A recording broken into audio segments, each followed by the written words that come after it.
This is the new Carbon 45 Satori. We just got it in, and Mike Verju built it.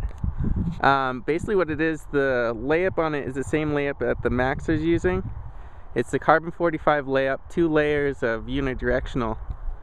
By doing that, they're able to make it extremely light, and pretty much every lightning technique was used in this to make it 58 ounces ready to fly. You can see that there's no paint on the back half of the fuselage. The stabs are only painted at the tips. The white color is just the foam showing through. And certainly we didn't really do much to save weight on the build. There's 761s in the flaps, 809s in the ailerons. But everywhere else, Stefan made it as light as possible. The bottom. Yeah, the bottom. You can't really see the fabric too well there, but it's just natural carbon and then an extremely light paint job. Yeah, you guys want to watch it fly? It's an amazing flying plane at 58 ounces. It will hang in anything. The conditions say in Colorado it's a cold day, there's an inversion, and pretty much no lift. The plane's staying up in it. And you can watch on the high start, the speed. It's incredibly fast launching because it's lightweight, and the zoom on it is incredible. Ready? Yep. Here we go.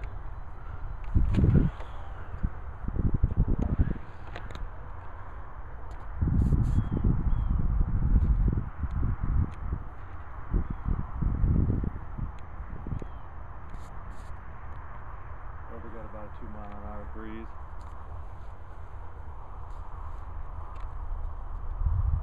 Flying downwind right now. Half camber, hanging around in very light stuff.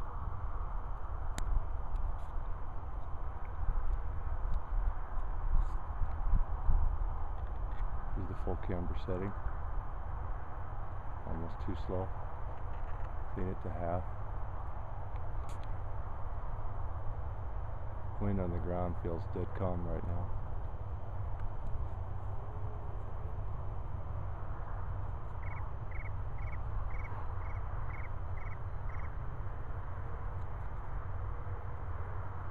Really no lift to be had at all.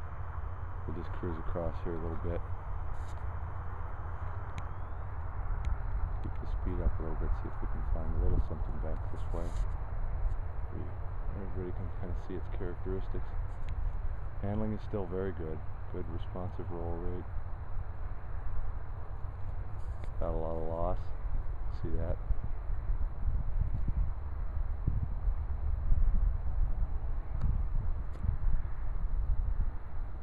You can see in just that little bit, there's almost no air there, but it's still maintaining. And he's just using a half camber setting. I don't know any other plane that would hang in that sort of condition. I felt a little puff maybe go through. We'll see if we can sniff it out.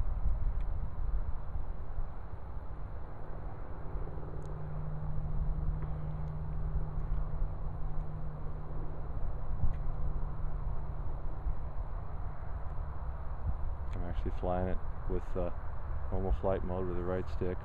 These aren't rudder turns, still using the aileron. And you can see how flat the turns are because of its lightweight. It's flying so slow, and with any bit of lift because of that, you're going to be able to outclimb pretty much every plane.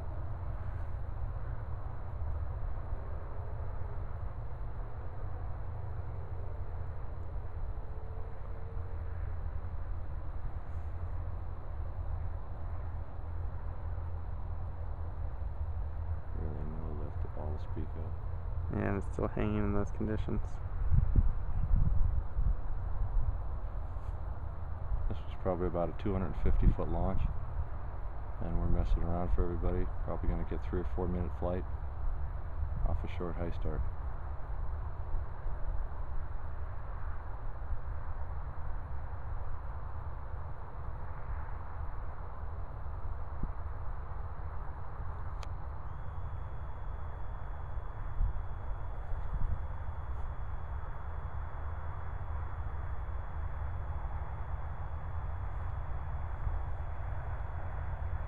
You can see in the last minute we've almost lost nothing, and that's extremely close to the ground in challenging conditions. And this plane is certainly going to be amazing for dead air conditions and dead air, no lift conditions, and the launch will be extremely fast on it. Let's bring it in for a landing, spot landing. You see the effect of the flaps. I'll pull it up a little bit, come right at us. A little bit of flap, full flap. Perfect. So this material is pretty impressive. The normal super light is 68 ounces. This is 10 ounces lighter, using the same servos, same receiver, same battery combination, and then just a little bit as light as paint as possible. No paint on the back half of the fuselage, and no paint on the stabs. The fuselage has the same layup as the super light, but they saved a ½ ounce of weight just by taking the paint off the back of it. And then the new carbon 45 spread tail material just saves a ton of weight, and it's really impressive. The torsional rigidity on it is just, it's perfect on it. It seems as strong, and all that slop in there is from the servo just moving a little bit. There's almost no twist in the aileron, and that's about the same that you'll feel with the carbon 68 material. So there should be no issues with flutter. We're going to launch it certainly as hard as we can, and we're going to find its limit, but I don't think there is going to be one with this one.